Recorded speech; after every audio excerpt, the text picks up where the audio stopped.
Hello friends, मैं Pradeep Kumar Rajputana study point में आपका स्वागत करता हूँ। वैदिक गणित की पिछली क्लास में हमने पढ़ा था निखिलम विधि से भाग देना और परावर्त्य विधि से भाग देना। यदि किसी ने पहली क्लास नहीं देखी हो तो आई बटन पर क्लिक करें और वीडियो को पूरा देखें।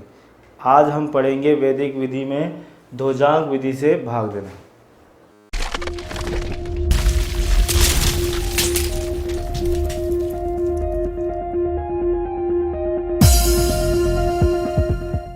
इसके बाद शुरू करते हैं ध्वजांक विधि से भाग देना। ध्वजांक विधि आपके 8वीं 9वीं 10वीं तीनों क्लास में काम आएगी और ये इसको समझने के लिए उदाहरण लेते हैं, जैसे कि 58,764 में भाग देंगे 59 का। इसके लिए आपको 3 खंड बनाने पड़ेंगे, जिसको कहेंगे प्रथम खंड,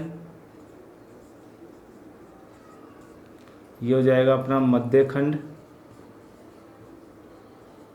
और ये हो जाएगा तृतीय खंड।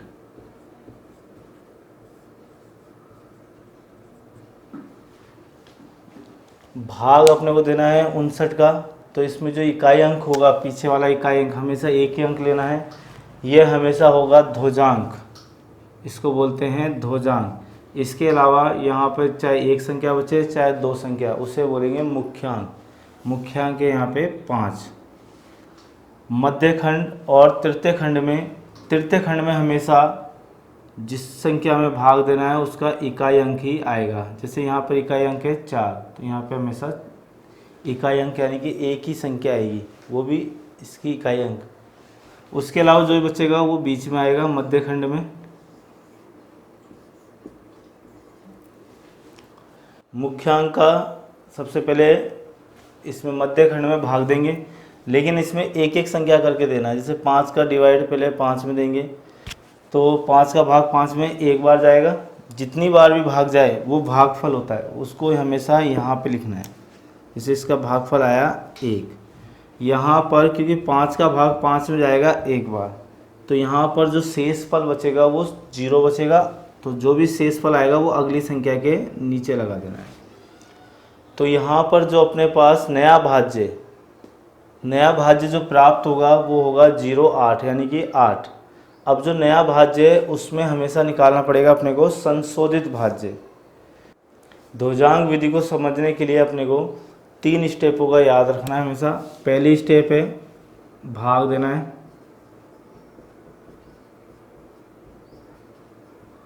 दूसरी स्टेप है नया भाज्य, तीसरा है संशोधित भाज्य। ये 3 स्टेपें बार बार यूज होंगी। पहले भाग देना है, फिर नया भाज्य, फिर संशोधित भाज्य, उसके बाद वापस से भाग देना है। यहाँ पे भी इसी तरीके से करेंगे। देखिए 5 का सबसे पहले इस 5 में भाग देंगे। देखिए 5 में डिवाइड करना है 5 का, तो एक बार जाएगा, तो यहाँ पे आ गया 1। अब शेष फल बचा यहाँ पे 0, तो शेष फल इस जगह लगा देना है। तो इसमें अब देखिए पहली स्टेप तो कंप्लीट हो गई है। दूसरी स्टेप है नया भाज्य। अब नया भाज्य बन गया अपने पास यहाँ पर 0,8, ये बन गया नया भाज्य। अब नए भाज्य में से हमेशा ध्यान रखें, ये तीसरा है जो संशोधित भाज्य। इसको ज्ञात करने के लिए जो इसका ध्वजांक है और जो इसका भागफल है, इन दोनों का मल्टीप्लाई करेंगे और फिर इस संख्या में से उसको घटा देंगे, जिससे अपने को प्राप्त होगा संशोधित भाज्य। देखिए 1 × 9, तो ये हो गया 8 - 9 यानी कि -1। ये हमेशा ध्यान रखें कि जो नया भाज्य प्राप्त होगा या संशोधित भाज्य प्राप्त होगा वो कभी भी माइनस का नहीं होना चाहिए। इसलिए जो यहाँ पर ये संख्या आई थी, जो ये शेषफल आया था यहाँ पे 0, जब भी ऐसी स्थिति आ जाए जिसमें माइनस आ रहा हो, तो ये जो शेषफल आया था यहाँ पे 0, इसमें हमेशा ये मुख्यांक है वो इसके अंदर जुड़ जाएगा, यानी कि ये 0 की जगह हो जाएगा यहाँ पे 5, और ये हमेशा एक बार कट जाएगा। यदि यहाँ माइनस आता है तो ही कटेगा ये। अब जो नया भाज्य आ गया अपने पास वो प्राप्त हो गया है। देखिए यहाँ पर ये नया भाज्य प्राप्त हो गया 58। अब 58 में डिवाइड करना है 5 का। 58 डिवाइड करना है 5 का। अब इसमें भाग जा रहा है इसमें 10 बार, तो भाग कभी भी 10 बार नहीं देते, यानी 2 अंकों में नहीं देते, एक ही संख्या में आता है, जैसे 9 बार दे सकते हो ज़्यादा से ज़्यादा। तो इस 5 का भाग इसमें देंगे 9 बार, तो यहाँ पे जो भागफल प्राप्त होगा वो हो जाएगा 9।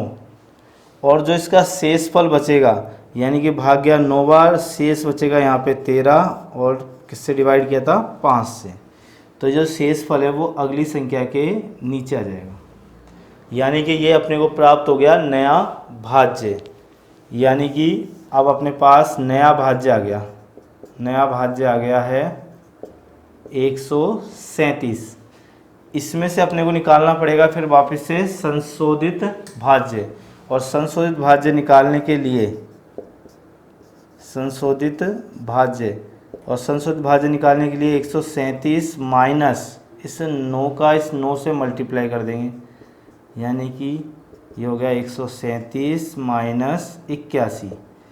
जब इसको इसमें से घटाएंगे तो अपने पास बचेगा 6, और इसमें से इसको घटाओगे तो बचेगा 5, यानी कि 56। तो यानी जो संशोधित भाज्य बचेगा वो बचेगा 56। इसके बाद संशोधित भाज्य जो 56 प्राप्त हुआ है, तो इस संशोधित भाज्य में फिर से डिवाइड करेंगे, यानी कि 56 में डिवाइड करेंगे वही 5 का, और 5 का इसमें डिवाइड करेंगे वही 9 बार देना है, और जो शेष बचेगा वो 11 बचेगा, और नीचे 5, यानी कि जो भाग गया वो गया 9 बार, और जो शेष बचा वो अगली संख्या के नीचे आ जाएगा। यानी कि इसका नया भाज्य आ गया, वो आ गया 116। नया भाज्य जो 116 आया है, इससे ही अपने को निकालना पड़ेगा वही संशोधित भाज्य। संशोधित भाज्य के लिए वही 9 इंटू, यहाँ पे भी देखिए 9 है तो 9 ही लिखेंगे यहाँ पे। 116 में से 9 इंटू 9 संशोधित भाज्य प्राप्त करने के लिए 116 माइनस 81। जब 116 में से 81 को घटाएंगे तो यहाँ शेष बचेगा 35। अब ये जो अपने को प्राप्त हुआ, ये प्राप्त हो गया अपने को संशोधित भाज्य। इस संशोधित भाज्य में फिर से देंगे भाग। जैसे इस 35 में 5 का भाग दोगे तो इसमें भाग जाएगा 7 बार। कितनी बार भाग जाएगा इसमें? 7 बार जाना चाहिए। तो 7 पंजे 35, 5 का भाग देंगे 35 में, तो 5 का भाग 35 में जाएगा 7 बार, तो यहाँ पे 7 लिख देंगे। शेषफल जो बचेगा वो बचेगा 0, तो शेषफल को यहाँ पे लिख दिया मैंने। आप देखिए इसके बाद नया भाज्य आ गया अपने पास 4। अब नया भाज्य 4 आ गया है तो इसका निकालना पड़ेगा अपने को संशोधित भाज्य। तो 4 माइनस 7 का इस 9 से गुणा करेंगे तो ये हो जाएगा 4 माइनस 63, यानी कि माइनस का 59। तो अभी समझाया था कि जो संशोधित भाज्य होगा वो कभी माइनस का नहीं होना चाहिए।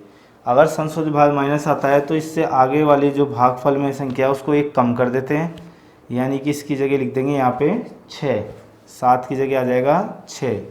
और जो यहाँ पर ये शेषफल था उसमें ये जो इसका मुख्यांक होता है वो जुड़ जाता है, यानी कि जो भाग 7 बार गया था ना वो अब जाएगा 6 बार, यानी 5 के 30, और जो 5 बचा वो यहाँ पे आ गया शेषफल।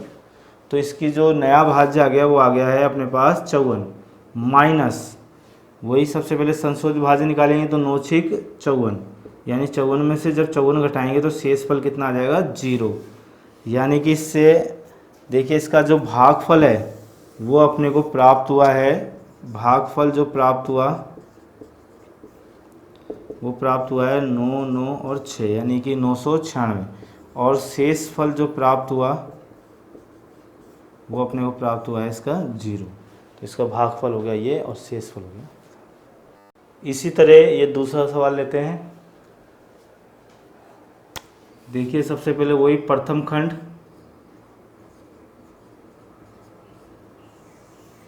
फिर आएगा मध्य खंड,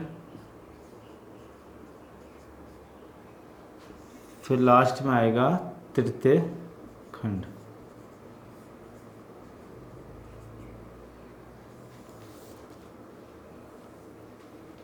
सबसे पहले वही लास्ट जो संख्या होती है वो होता है ध्वजांक, यानी ध्वजांक यहाँ पर होगा 1, और मुख्यांक में ये देखिए यहाँ पर 2 संख्या है तो मुख्यांक इसका हो जाएगा 2, यानी कि ये तो हो गया अपना ध्वजांक और ये हो गया अपने पास मुख्यांक। और जो लास्ट इकाई अंक होगा जिसमें डिवाइड करना है वो आएगा तृतीय खंड में, और बाकी संख्याएं थोड़े गैप में बीच में लिख देनी है। सबसे पहले वही 3 स्टेप है अपने पास, भाग देना है, नया भाज्य प्राप्त करना है, फिर उसके बाद संशोधित भाज्य और फिर वापस से भाग, यानी कि 3 स्टेपें बार बार यूज़ करनी है। 13 का भाग देंगे सबसे पहले 92 में, क्योंकि 9 में तो जाएगा नहीं इकाई अंक में, तो यहाँ पर 2 अंकों में देना पड़ेगा अपने को। तो 13 सत्ते 91, 13 का भाग इसमें जाएगा 7 बार। अब बचा है यहाँ पर 1, तो नया जो इसमें भाज्य बन गया वो बन गया 13।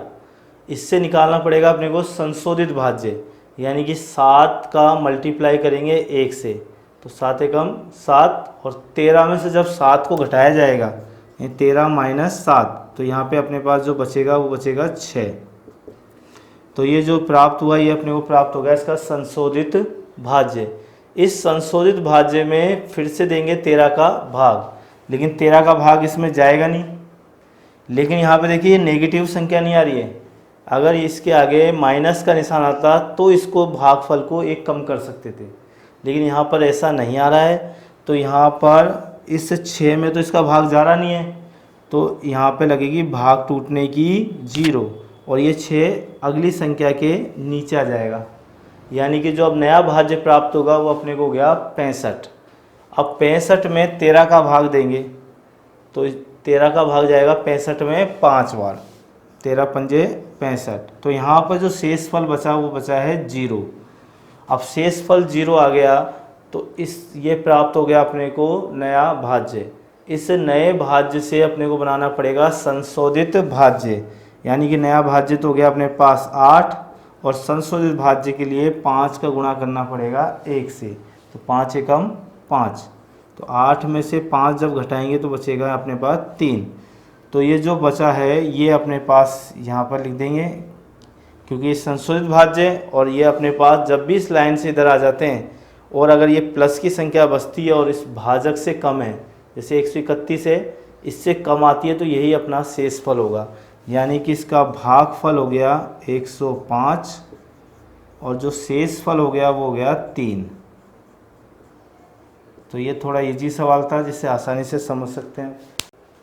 इसके बाद वैदिक गणित में हम सीखेंगे गुणा करना, जिसमें सबसे पहले जो विधि है वो है एक सूत्र एक न्यूनैन पूर्णैन द्वारा गुणा।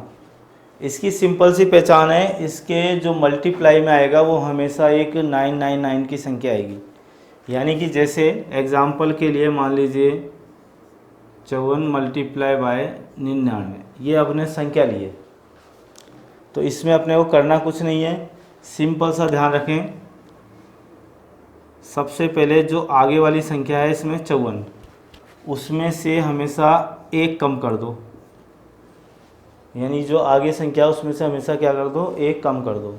और जो लास्ट वाली संख्या है यानी कि 99, उसमें से इसमें घटाने के बाद जो बचेगा वो इसमें से घटा दो, यानी कि ये तो आ गया अपने पास 53।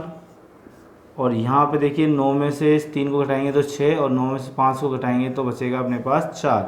तो इस प्रकार जो इसका आंसर आएगा वो आएगा 53 46। ये हो जाएगा 54 और 99 का मल्टीप्लाई, जिससे आप आसानी से ट्रिक के माध्यम से भी समझ सकते हैं।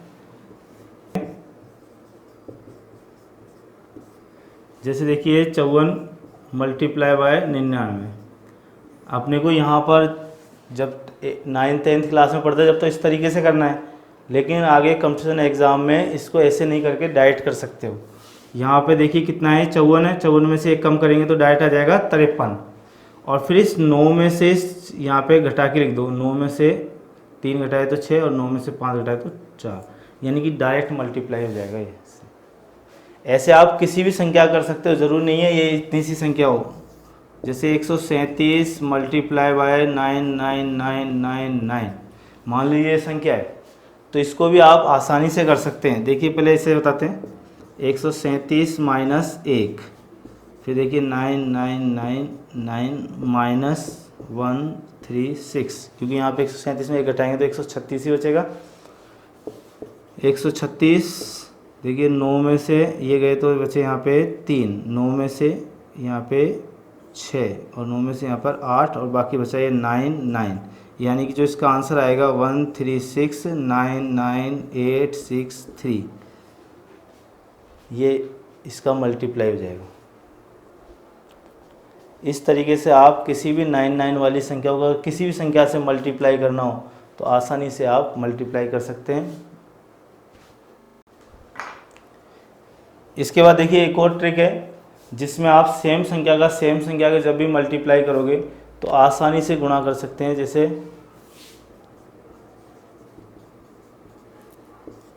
जैसे आपको मान लीजिए 11 का मल्टीप्लाई करना है 11 से, तो इसमें देखिए यहाँ पर भी 1 है, यहाँ पर भी 1 है, यानी कि 1 कितनी बार आ रहा है इसमें? 2 बार। तो आपको कुछ नहीं करना, 1 2 और 2 के बाद वापस से 1, यानी कि जितने 1 आएंगे वहाँ तक गिनती लिखनी है, फिर उल्टी गिनती लिख देनी है। जैसे और भी देखिए 1 1 1 मल्टीप्लाई बाय 1 1 1, यानी 3 1 का 3 1 से गुणा करोगे तो यहाँ पर हो गए 1 2 3 हो गए, तो 1 2 3, हाईएस्ट अपने पास 3 ही है और 3 के बाद वापस से उल्टी गिनती लिख देंगे 2 1, तो ये हो जाएगा आपका 111 मल्टीप्लाई बाय 111 का आंसर।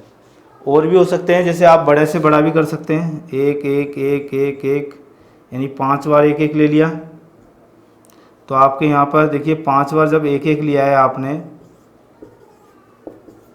तो यहाँ पर आएगा 1 2 3 4 5 और आगे आ जाएगा 4 3 2 1। इस माध्यम से आप आसानी से मल्टीप्लाई कर सकते हैं। इसी तरीके से आप जब इनके बीच में यानी कि 0 1 0 का मल्टीप्लाई 0 1 0 से करेंगे, तो आप देखिए यहाँ पे इसमें और इसमें केवल यही फ़र्क है कि इसके बीच में यहाँ पे 0 आ गया है, तो आपको सिंपल वही 1 कितनी बार आ रहा है इसमें? 2 बार, तो आपको वही 1 2 फिर 1, इनके बीच में 0 है इसलिए इनके बीच में भी क्या आ जाएगा? 0 आ जाएगा। ऐसे ही आप जब 1 0 1 0 1 का मल्टीप्लाई करेंगे 1 0 1 0 1 से, तो यहाँ पर देखिए 1 2 3 बार 1 आ रहा है, तो आपके यहाँ पे आ जाएगा 1 2 3 2 1 और इनके बीच में क्या लगा देना है आपको? जी। इससे आप गुणा करने में आपको बहुत सुविधा रहेगी, जैसे इस डायरेक्ट आ जाते हैं। तो यदि वीडियो अच्छा लगा हो तो इसे ज़्यादा से ज़्यादा लाइक करें और शेयर करें। हमारे चैनल को सब्सक्राइब करें और बेल आइकन को दबाएं।